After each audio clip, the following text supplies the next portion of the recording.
Welcome everyone to Jefferson Elementary. I am Claudia Flores, the returning principal. I would like to recognize our visitors this afternoon.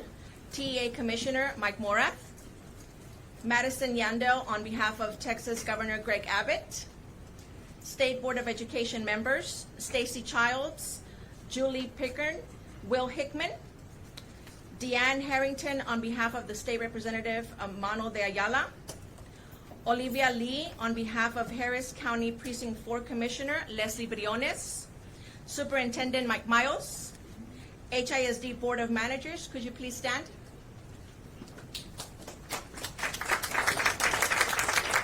Thank you.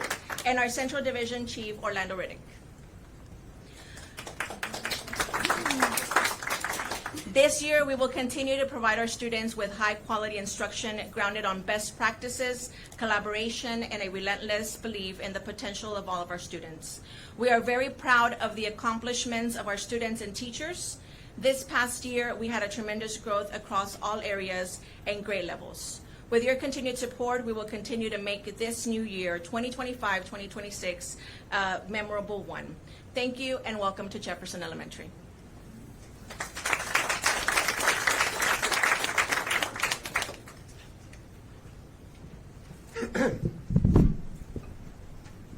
Hi everybody, I'm Mike Miles, Superintendent of HISD. Principal Flores, thank you. But thank you more for all the work that your kids did. You went from a C to an A in just 1 year. Oh, from a D to an A, even better. And I'm here to talk just a little bit before the Commissioner gets up here to speak about accountability in the state, just about what it means on the ground. What it means, what this accountability rating, these letter graders mean in practice. So you have an example here of a school, and yes, there's a letter grade attached to it, but we all know if you're in the schools, if you're in the business of educating kids every day, what that really takes, what that really means. She has a whole bunch of kids out here, and they're going to be celebrating here this afternoon, and just to see the kids coming in today and how proud they are of that A rating and what that actually means for our kids. Let me broaden it a little bit and talk about HISD as a whole, because while we have Jefferson as one of our leading schools as far as growth goes, we have a whole bunch of schools that have been working hard and excelling here in HISD. Let me give you some perspective. In the country, if you looked at any large urban district in America, you could map out the schools that are struggling, or D or F schools, right? In the graph to my left, it's pink is a D school, red is an F school. You can also point out the A and B schools. Dark green is A, light green is B, and then C's are yellow. But in a large urban district, if you know the school district, or if you know the city, you actually don't need this sort of map. You just need to know the city and where the low-income families live, and where the kids challenged by poverty or language barriers live. That's all you need, because then you could put a map of the poor performing schools and it would align. Kind of like here in 2023. Same graph, 2023, Houston. And you can see I circled the areas where they're mostly D and F campuses. And there were 121 D and F campuses in 2023. And if you come from Houston, you know that area that doesn't have any circles, you know that area. And it's a higher income area, better resource parents. And can you still hear me? The mic's going out a little bit. Still good? Okay. So this is Houston in 2023, 2 years ago. This is Houston today.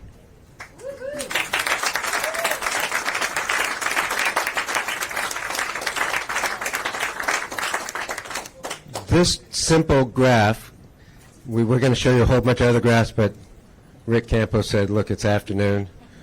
You know, people are not going to pay attention to graphs. He didn't say that, but He could have. But look, this simple graph shows that zip code is no longer destiny in HISD. You go to any large urban district, and that's the refrain of a lot of teachers and principals in our profession. Zip code often defines what sort of school you go to, what sort of education you get. Not in Houston anymore. That's what this graph says. You cannot have a circle with mostly red schools. In fact, 74% of all of our schools now are A or B rated schools. And this week, not one child in HISD went to a failing school. Not one. We went from 56 F schools 2 years ago to 0 today. And let me just close by saying, here's what this means. What this really means, and again, we can put as many charts up and numbers up if you want, but in the end of the day, it means we have way more kids, 70,000 more kids, attending A and B schools than 2 years ago. 130,000, more than 130,000 of our 170-some thousand students are attending A and B schools.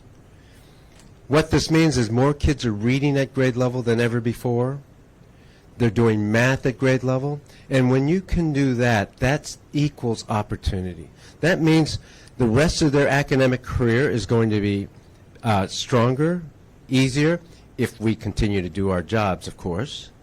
And it means that after high school, they have a better chance of getting to a college and staying in college, or a high-wage, high-demand, high-skill job.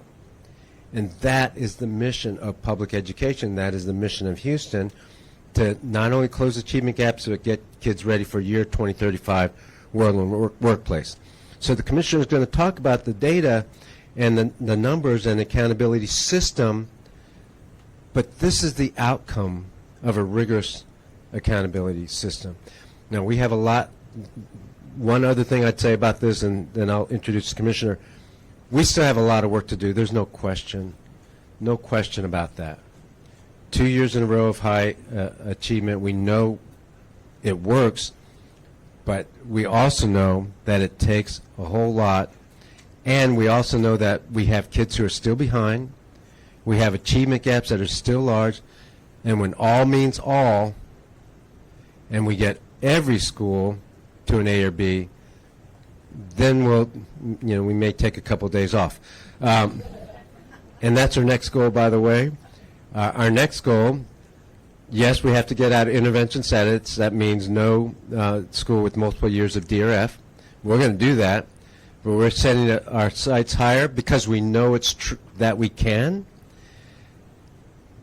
In 3 years, we won't have any C, D, or F school. Every school in Houston will be an A or B school. That's the target. And we believe that we can. When times require bold change and times are desperate, then it starts with the belief that it can be done.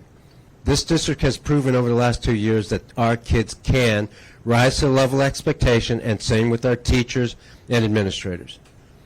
And it's about that belief that allows us now to set an even higher goal. Let me introduce the Commissioner. We are blessed to have a supportive structure that allows us to focus on academics. And I've said this before I came back to Texas, that Texas has a system of education where there is a focus on it. If you didn't believe that, the last legislative session shows you that there's a whole bunch of people interested in really providing for the students. But more than that, this state has, not a secret weapon. It's a, and maybe it doesn't want to be called a weapon, but they have a Commissioner of Education that knows more than any other senior official anywhere in the country about education. And not only that, who wakes up every day, and he has a huge job, but I've known him for some time, and it's always about the kids, and all means all to him. And that's why I think we're so lucky in Texas, because you can find other educational leaders who talk the talk. This commissioner not only knows what he's talking about, and for a non-principal, non-educator, he knows more than any other principal that I know, and more than any other senior leader that I know, about the practice. And then on top of that, he can put in a policy structure and the legislative supports that will help us do our job. And so we're blessed to have with us today Commissioner Mike Morath.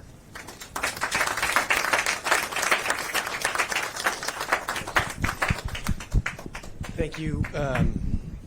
We'll make sure this microphone is working. Thank you very much for the kind words. It is an honor to be with you today. My name is Mike Morath, Commissioner of Education for the great state of Texas.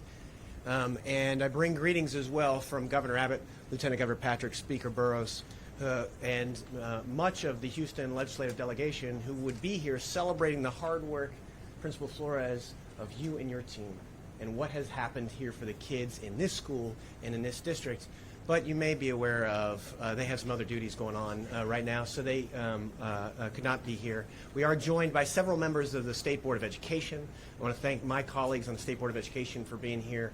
I had Julie Pickering, I see in the back, Will Hickman, Stacy Childs, phenomenal public servants. In case you didn't know, state board members work without pay. So these are public servants. The same is true for school board members, local school board members, so the members of the Board of Managers that is here today. Thank you for the work that you do to provide the leadership and guidance and support to this district and its administrative team to help them stay focused on the most important thing, which is why we're here. What is the most important thing? Why do we talk about A through F accountability ratings? Why do we have this celebration? And there is much discussion about the nature of the A through F system. But what I will say is this begins with a basic moral belief system. And this moral belief system is predicated on the idea that all children, not just children from the right households, not just children from the right neighborhoods, not just children from the right cities, all children can learn and achieve at high levels when we, as the adults, provide them the right supports. This is a moral belief system that our legislature has codified into state law, and that we actually have multiple acts of public policy to reinforce this basic idea and this basic truth that when we as adults get very serious, all of our children can achieve at high levels. And you can speak in highfalutin language and make this sound very abstract, but we boil it down. We think, for example, that every third grader in the state of Texas, whether they're in Dumas or in Dallas or here in downtown, that they will, by the end of the year, have their times tables memorized. Some basic truths. This is a codified set of specific academic expectations. It's actually set by the elected State Board of Education. We believe that all children can learn and achieve at high levels. In third grade math, that means by the end of the year, they will have their times tables memorized. You actually here on screen have a specific learning expectation set by the state of Texas that is a moral commitment to children learning and achieving at high levels. And here what you see represent 1- and 2-step problems involving addition and subtraction of whole numbers to 1,000. There will be math in today's presentation. So when we talk about represent, the interesting thing is it doesn't say solve, it says represent. This is actually the beginning of algebraic reasoning, thinking about the abstract world and making it make sense. And so what is this belief system then, this codified student expectation, what does it look like in practice? It looks like in practice a star question. And an art teacher had 736 crayons. In case you are unfamiliar, that is a whole number. It is under 1,000. She threw away 197 broken crayons. So immediately, the student has to understand the logic of the real world and translate that to subtraction. Then she bought 150 more crayons. The student has to understand that now this is an addition, and I'm going to do 2 things, not just 1. This is this is what we do. Our job is to make sure that our students can learn this math and do it well. That is not our only job. They need to be in buildings that are full of loving adults that provide order and discipline. And whatever the maelstrom of their life may be outside of school, that this will be a safe haven full of joy, but order. But we do not send them to school to keep them warehoused there for a whole day. They need to learn reading and writing and math and science and history. That is the reason we have school. And so we hold ourselves to account. We spend $85 billion a year on K-12 education in the state of Texas. And the question isn't whether that's enough or too much. The question is it working? Are we, as the adults that run that system, are we meeting the needs of our kids? And so the A through F system is fundamentally about that process. We set goals. These are the goals that our children should achieve, and we as adults should be able to help our kids achieve those goals. We put those goals out, and then we measure ourselves against those goals, because we need to know, did we do our job for our kids?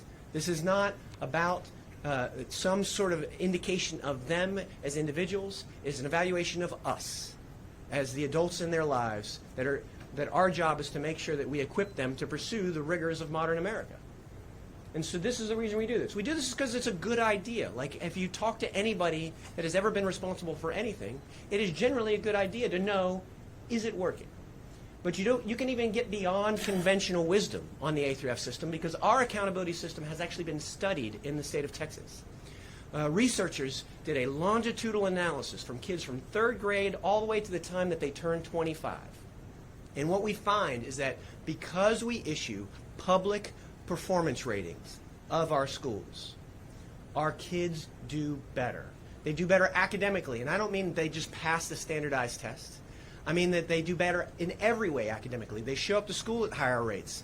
They graduate from high school at higher rates. They go off to college at higher rates. The researchers found that they were making more money. These former 3rd graders were making more money at 25 because we publicly rate schools. Now, this is hard. This is hard for us as adults, because sometimes we will face harsh truths with ourselves about where we have been weighed and measured and found wanting. And that is difficult for us to face. But that spurs us to act, because kids only get one shot at a 1st grade. And either we are doing right by them and giving them the best shot, or we're not. Now, we do not live in a utopia. It will never be perfect, but that's not the point. The point is recognizing, where are we now? Is this week better than last week? How do I build an action plan so that next year is better than last year?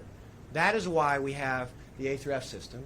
And because of what has been happening inside of the school building, we are here with Principal Flores and her team at Jefferson Elementary to celebrate truly extraordinary performance. And I think about what y'all pull off here, and sometimes I let the lesser angels of my nature take over, and I think, man, this is magic. Because it is seemingly magical, but it's not magic. This is hard work. This is skilled adults who wake up every day, who love their kids and want their kids to experience the same benefits that America has to offer that they have experienced. And what you have done is you've worked tirelessly to create a learning environment here so that you see this kind of performance improvement year over year. I want to just, not to be a little bit of a downer, but I want to take a picture of the year before. In order to get a 59, which is an F in achievement, more than 70%, about 70% of the kids at this school had to be below grade level. And in 1 year, a complete and total transformation. And this is not easy work. It's late nights, long hours. It's emotionally draining. But we are blessed. We have this army of angels that work for us, that have this reservoir of intellect and ability, but passion and compassion. And you make it work here in the school. And it's, I just want to say thank you.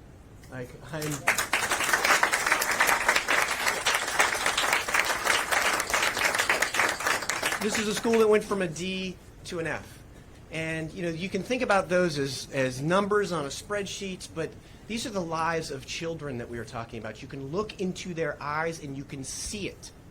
And you can walk into classrooms if you know what you're doing, and you can see a whole host of changed practices. The system that we have designed in Texas, the way that the A through F system works, this is about setting goals. It is about what do we want to be true for our children. And so we want our children to achieve at high levels.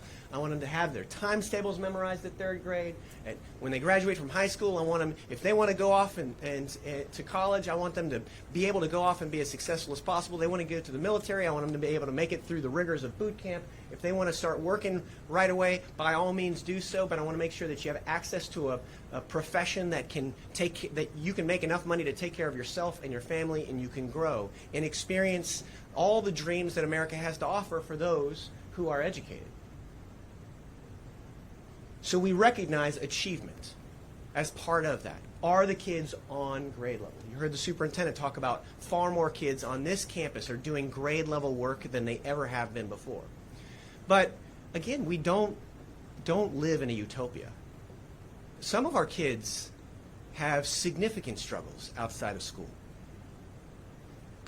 And so the question is what are we doing in our school to raise them up, to protect them, to cocoon them, to give them the best academics experience that we can for the 7 hours that they're in our school building. And so we also look at growth. You can imagine a bunch of students who walked into 4th grade who are performing at a 1st grade level.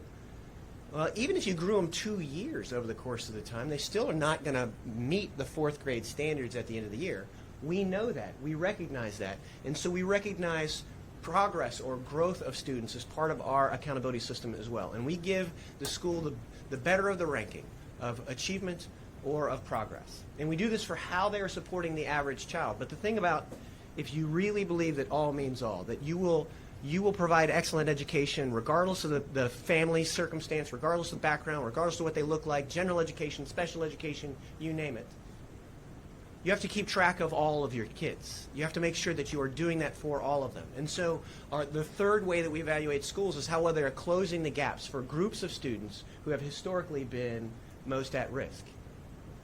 And the gap closure that is occurring at Jefferson Elementary and the gap closure that is occurring in Houston ISD is in fact truly historic, because Houston ISD has for decades operated the highest performing schools in the United States.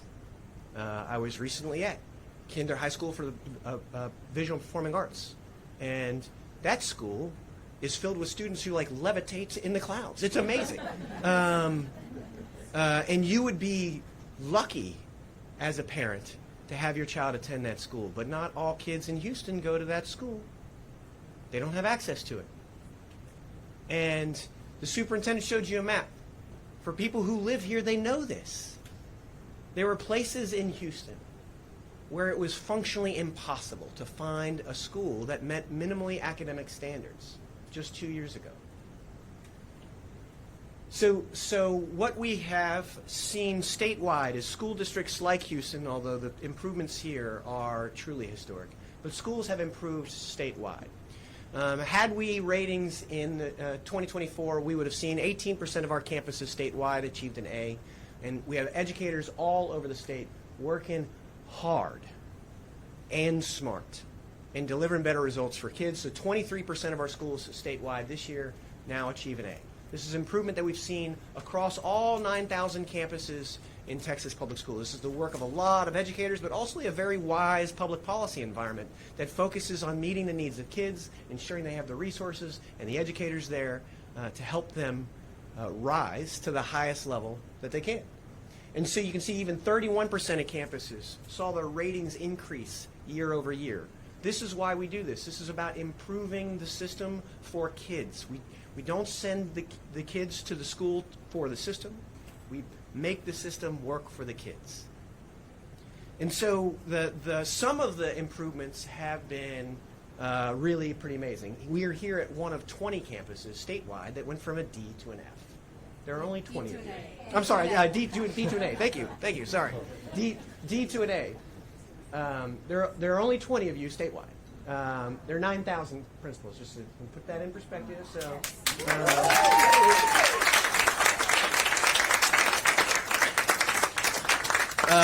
So let's get her a raise. We had 5 campuses statewide. One here in Houston went from an F to an A. Last year we had 3 campuses statewide that went from an F to an A. All 3 of them were in Houston ISD. 95 campuses went from a C to an A. And again, these can, for those that are not walking the halls in school buildings, that are not interacting with kids directly, these can seem like numbers on a chart. But there are 5.5 million souls in Texas public schools, flesh and blood, little humans born with all the promise, all the gifts that the Creator can provide. And what you see in these is a completely changed life trajectory for thousands, tens of thousands, hundreds of thousands of kids in this state. And it's because of hardworking people, although there's not too many like you. Hardworking people like Principal Flores, the educators here in this school. And, there are so many people that tell me, the A-F system, it's just about rate and poverty. You're wrong. And you can make that assertion all you want, but you're disconnected from the evidence. In Texas, we have too many examples of places that show what can happen when the vision that we have of public education actually becomes the reality, that it becomes the great equalizer in giving folks access to the American dream. 361 campuses where more than 80% of the kids come from families that need federal support to eat on a regular basis. These are households that are challenged. But we owe it to them, we owe it to their families to give them the best education possible, and that is what's happening at these campuses all over the state of Texas. Poverty is not destiny. When we as adults organize our supports effectively, then we can move mountains for our kids. But don't mistake this for easy. She can tell you exactly how hard it is. It takes skill and dedication. You have to start with a heart that loves children. But you don't just love them up to high levels of mathematics proficiency. You got to know yourself some math. You got to know how to teach it. This requires skill and dedication. And that's what you see in these campuses, where they are getting the ingredients right. This is what's possible. And it is possible at a scale that this can be true everywhere if we get very, very serious about making the most important thing, which is whether or not we are helping our children learn and achieve at high levels. This is about improving us and the way that we work. I was, former school board member, served for 4.5 years on the Dallas board, felt like 40. And one of the most important ingredients that I had as a school board member was these performance ratings on our campuses. Because at the end of the day, I needed to know, are my campuses the same? Are they better? Or are they getting worse? Because that's what you do as a school board. You hire a team, and you're like, we don't pick where the parents want to send their kids. Parents, it is their children. But we want to make sure that the options that we give them are great options. And that's why we have this A-F system. But we also have it to empower parents. These are I'm not just a commissioner of education. I'm also a client. Got 4 kids, and dropped them off at school this morning before I came here. It was great. And you have to empower parents at all times so that they can truly own the educational outcomes, the vision that they have for their own kids. So you, right now, can go to our website, texasschools.gov, txschools.gov. You can search any school in the state. You can type in your home address, draw a little radius around your house, and start checking them out. You can get a deep dive on the school's performance. Here you can see this particular example. We're not talking about Jefferson, because if we were, this would be an A. So this particular school got a B on an overall performance. What you also see is the performance history. Now, we have released ratings for 2025. We've also released ratings today for 2024 because been some lawsuits over the last 2 years. And while ultimately the courts vindicated us and justice did in fact prevail, unfortunately the parents lost, because seeing the results of your school a year and a half later doesn't help you with your kid today. And so I am affirmed at knowing that this support system that we have as an A through F tool has been proven in a court of law, multiple courts of law, to be effective and appropriate for our students. I am saddened for what has been happened because of the lawsuits that delay this. And again, this is a powerful tool for administrators, for school board members. But this website is also for moms and dads. Go and search, find schools that are the best fit schools for your child. You can search by their academics, you can search by the nature of their programs. Maybe I'm interested in some sort of fancy dual language program, or I want to see what kind of special fine arts program. You can do that kind of searching. Not just about finding a school, but also advocating for the school that you are in so that it can get better. Again, it is not necessarily about perfection, because we will not achieve perfection. We live in a fallen, flawed world, but we can get better with hard work and thoughtful work, and we want to empower people with this kind of information. So that is what we have done. We have provided this kind of tool so that you can log in, texasschools.gov, and you can see it all. We got all kinds of data online, so for the education reporters out there that like to nerd out on this stuff, game, recognized game, I'm with you. So I like to nerd out on this stuff as well. For our board members and other policymakers, you can explore it. But we also try to make it simple for folks that just want to get in, get out quickly. So please check it all out. But that's my speech, folks. I'm happy to take questions. I think if parents try to look up some of this data, it is a lot of data. Can you kind of break down what the difference in the definition terms for student achievement versus academic growth? Yep. That sounds very similar versus relative performance, and kind of how that all becomes the Sure. overall. I will do my best, Vanna White here, and this is this is generally what you see on the school report card when you go to the agency's website.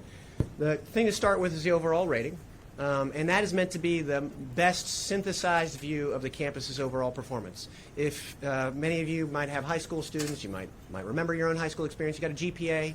Sort of the GPA was all these little ingredients from all your courses that all added up into one overall grade. So very similar to this. You break it down, you have achievement. So achievement is about what the students know and can do, what they did. So think what percentage of students are on grade level, doing grade level work, what percentage of students demonstrate college readiness, what percentage of students earned a very important technical skill like welding or sheet metal, this sort of thing. That's what you measure here. And to frame that for you, just in terms of where the cut points are, if 37% of your kids are meeting grade level, that's higher than an F. So some of these standards are not particularly high, but this is achievement. It's just where are the kids? What do they know? What can they do? This is really about growth. So a campus like this one that has extraordinary growth is one where many students may have started significantly below grade level, but they got the overwhelming majority of them to grow more than a year in a year's time. So that is what's happening in schools that have an A under school progress. They are significantly changing academic trajectories. So over time, schools that are consistently an A in this box become an A in this box because kids catch up. This is about the same kind of analysis, but it's really about, instead of looking at the average kid, I'm looking at how we might be closing gaps between, say, low-income students at the campus and non-low-income students at the campus, students in special education versus students in general education, students who don't speak English versus those who do speak English, Black, Hispanic, white students, how each group of students is growing academically. That's how the system is designed. One thing that the legislature seems ready to agree on is that they don't like the STAR test. We talked about this the last time. At this point, have you all been studying it and the possible things you might do? And if the legislature decrees something else has to be done, how long will it take before the STAR test will be Yeah, great question. So in 2019, the legislature passed a bill that required the Texas Education Agency to evaluate alternative ways of assessing student knowledge and skill. So we've done a bunch of internal research studies at the agency, many of which have then become policy recommendations for a next generation approach to how to assess student progress in a more effective way. So I can't really comment on how it will turn out because I don't know what legislation will actually pass. There's some discussion about setting up a shorter-term progress monitoring cycle over the course of the year. That makes a lot of sense. Imagine a teacher or a school that can get feedback in February on how well their students are doing. You can make immediate changes. And trying to get results back to families and educators quickly. These are all probably substantive improvements to the way that we might discern how well our students are meeting grade level expectations. Ultimately, I won't know, though, any of the detailed answers to your questions until there's a passed piece of legislation. Yes, ma'am.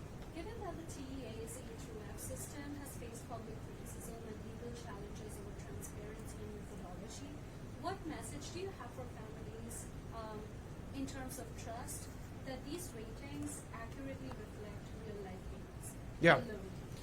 So what A-THREF is really designed to tell you is what are the odds that your student at that campus will be very well supported academically. In an A campus, the odds are pretty great. In an F campus, the odds are really bad. Which is to say that an individual parent, their student's experience could be phenomenal at an individual F campus, and an individual parent's experience at an A campus could be quite bad. This is about sort of the breadth with which the school is effective at ensuring academic supports for families. But I would encourage parents to look at these results, take them into account as they're making decisions, but also go and visit the campus. Each child is different. I got 4 kids. Each of my 4 kids is different from each other. And so you want to make sure that you're doing the best for your kids. Parents are obviously going to know their kids much better than anybody far away. But the ratings are an accurate appraisal of how effective the campus is at ensuring that the overwhelming majority of students are given the kinds of academic supports we would all want for our kids. You've mentioned a few times that the academic growth in HISD is unprecedented in the history of the United States. So can you talk a little bit about what research you guys looked into to come to that conclusion and how you were able to nationally norm it to kind of figure out that? Sure, it's a great question. It's a deeply nerdy question, so I appreciate that. So you can, every state has their own state assessment system. They have their own accountability systems. You can look inside the states. What you then have to do is you tie the sort of rigor level of the state's accountability system to other states using something called NAEP, and then you can also compare it with SAT or ACT. So this allows sort of researchers to draw some cross-sector comparisons. There's a bunch of researchers that this is all they do all day long. And then you can look at how well the sort of level of academic growth has occurred here or there or in various places around. And we have yet to see any place that has this number of schools with this number of children seeing this amount of achievement gain in this amount of time. It just has not happened. I want to put it in perspective. So the Houston ISD has pockets of tremendous wealth, but also pockets of tremendous poverty. But on average, in Houston ISD, a little more than 80% of students that attend Houston ISD schools are in some amount of significant economic distress. They need federal funding supports to eat on a regular basis. So this is a far higher level of student poverty than the state as a whole. And yet, grade level performance in mathematics, proficiency in mathematics in Houston ISD is now above the state average. So that is pretty extraordinary. And that's the answer to your question. Yes. Yeah. So what do these newly released scores mean for the state takeover of HISD? Is this a step towards that ending? Yeah, it's a good question. So we have established 3 key exit criteria for the nature of the intervention that's occurring here. One is that there's no more multi-year unacceptable campuses. One is that special education is operating in terms of meeting our expectation. And one is from a governance perspective, the policies and procedures, the way the governing body operates, meets expectations on a rubric that we use to evaluate that. So the district is extraordinarily close to meeting all of those metrics, but has not still met them. It's amazing. There's 0 F campuses in the district today, but there's 11 Ds, 18 Ds, and a couple of those Ds are actually multi-year. And so we're looking for an assurance that the multi-year unacceptable academic performance is a thing of the past. And so, that may occur as soon as next year, given the progress that we've seen. We'll see. But ultimately, we'll take all of the different factors in terms of the progress that's happening in the district, and certainly I will, in making a decision as to what happens in the next phase of the intervention. Sorry, I want to try to spread around to all the students in the class. Yes. I appreciate that. Thank you. So we're here, at HISD. I also cover other districts in the Houston area. And Aldine ISD did see a 10-point jump in their scores. While they're still, I believe, at the C rating, I wanted to ask you if you looked at that. Is that I do. also Yeah. Yeah. I want to do 2 press conferences here in Houston area today, one at Aldine and one here in Houston. I have a tremendous respect for what has happened to improve academic performance in Aldine ISD. It's happening at all levels of that system. Very capably led, this board superintendent, Dr. Goffney, has done really tremendous work, and can't wait to see how they continue to make progress over the next year.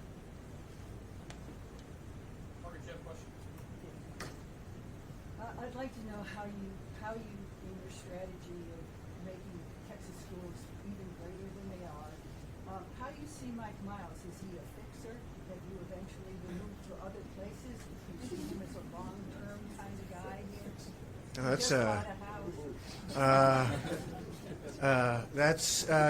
I believe they got him locked down here in Houston, but no, I've had the fortune to work with Superintendent Miles and seen his work in 2 different large districts in Texas. I've seen his work turning around campuses for other districts in the state, and it's certainly a very impressive performance record. It's a 10-0 winning record. We are blessed that we have other very skilled school system leaders around the state as well. It is, I think, one of my jobs at TEA to grow and support our educators around the state. This is the 400,000 classroom teachers. It's the 9,000 principals. It's also the 1,200 superintendents. So we continue to ensure that we are given the best talent possible, that we are ourselves becoming the best versions of ourselves, because that's what the kids need us to do. So I'm certainly grateful for the work that he has done. He has turned a very large battleship very quickly in a good direction for children. But there are a number of school system leaders that we work with around the state of Texas too that are driving similarly impressive levels of performance. Okay, time for a couple. This is the question row. You guys all sat together on purpose. Good. Commissioner Morath, do you foresee the TEA augmenting its grading system in the future to better support vulnerable student groups, disabled students, those in high poverty schools? Yeah, so it's a great question. I would actually say, in terms of where that question comes from, the system is actually already designed to do that. The closing the gaps domain looks individually at students who have disabilities and how well they have grown academically over the course of the year, how well they have been supported. It looks individually at students who come from households that don't speak English, and how well is their overall academic proficiency growing, and how well are they growing in their English language proficiency. It looks individually at families, at students who come from households of poverty, and how well that they have been reaching their academic milestones. So the system is really designed to shine a light on the kinds of success or lack thereof that schools have with those students and those student groups. And then we give an accurate appraisal of that. And, you know, if you're at an A campus, everybody celebrates that work. But sometimes, unfortunately, if you're at an F campus, everybody seems to complain about the ref. But it is still an accurate appraisal of performance. Commissioner, just a quick question, and this is in regards to the STAR test. What's going to happen if we eliminate the STAR test in the next session? Yeah, I think, again, this is somewhat of a similar answer as before. I don't know, because I don't know what laws will actually pass. The legislative proposal that is being deliberated today, and Senator Betancourt's actually working, I think he's got a presentation on that today, is a 3-year transition to the replacement of a progress monitoring system. So if that is the actual proposal, then we would transition over 3 years to a progress monitoring system that would hopefully be more instructionally supportive for our teachers in the classroom. Should we get one more from left over there? I guess we argued over who could ask their question. If we end up having time for another, we'll try to get to that. But I did have one question. So some school districts and campuses have reported a few errors, you could say, with their initial scores today. I think Holy Nicene and Texas Connection, for example, two districts and campuses that had reported some of the errors. Can you talk about is that something you're seeing in the state? Is there a timeline for when that will all be kind of Sure, resolved? that's a good question. So there are a lot of different indicators that go in, trying to discern all of the great activity that happens in a school. You're not just looking at one thing, you're looking at a bunch of different things. So school districts send us that data every year. On very rare occasions, the school district may make an error in its data submission to us. We have processes to allow school districts to go through a process where they can correct the erroneous data that they sent to us. Our ratings processes, not that you would necessarily have paid attention to this with this level of detail, but these are actually preliminary ratings, so there's an appeal process that we have every year. There's about a 30-day window where a district can submit documentation to us saying, hey, we'd like to update our ratings. That's a normal feature of the system. When you have this level of transparency, you want to ensure that there's always mechanisms for people to see exactly what's going on. If they see something that doesn't sound right, you need to take effort to set up a mechanism to correct that. Can I ask one last question? Sure. Yes, sir. You represent the the local school board, I think. So I think this would be a great question to wrap up on. So you started out talking about magic and love of children and energy and intensity of bringing these scores up and all kids, not just kids in one zip code versus another. What are the 4 or 5 things that you think happened at HISD that created these results? It's a great question. It's almost like you're a plant in the audience.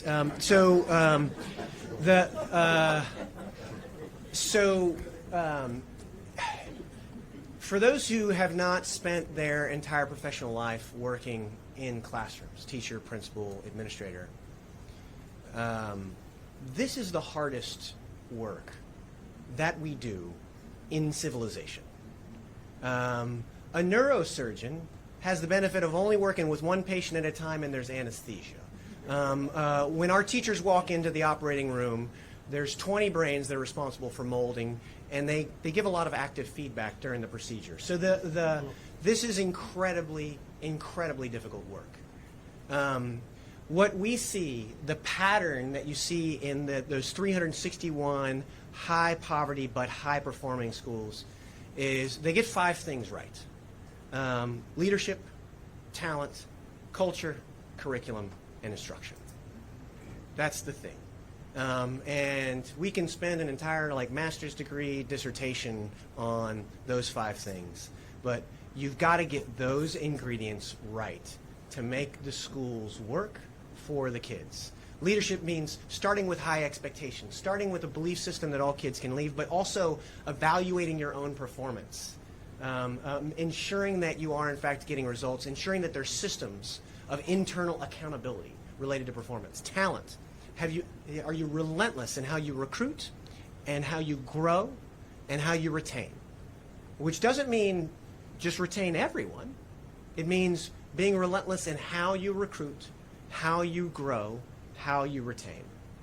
Culture is about ensuring that when students come into a classroom that they are ready to learn, that there is love, that there is differential student supports, that there is discipline, because there is no such thing as love without discipline. Curriculum. Is it on grade level? Is it rigorous? Is it built-in brain science? Is there some capability of the child to remember it? It's a math class on grade level. What's the math look like? Is it appropriately designed? And then an instruction. I am, if you make the analogy that I'm the classroom teacher and y'all are students, I will tell you one thing: this is terrible instructional modeling, because frankly, I have no idea whether y'all in the back row are paying attention to anything that I've heard, right? So the job of a teacher isn't just to give a speech. They need to make sure the audience learned everything during the speech. And so this means that every kid, not 15 out of 20, not 19 out of 20, that every kid is engaged throughout the course of that lesson and learning every little nugget, that when they need to struggle, because there is no learning without struggle, that struggle occurs.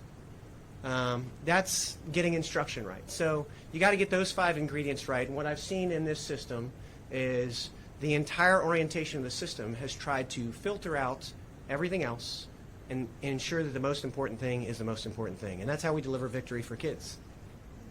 Thank you. Thank you for being here. Godspeed.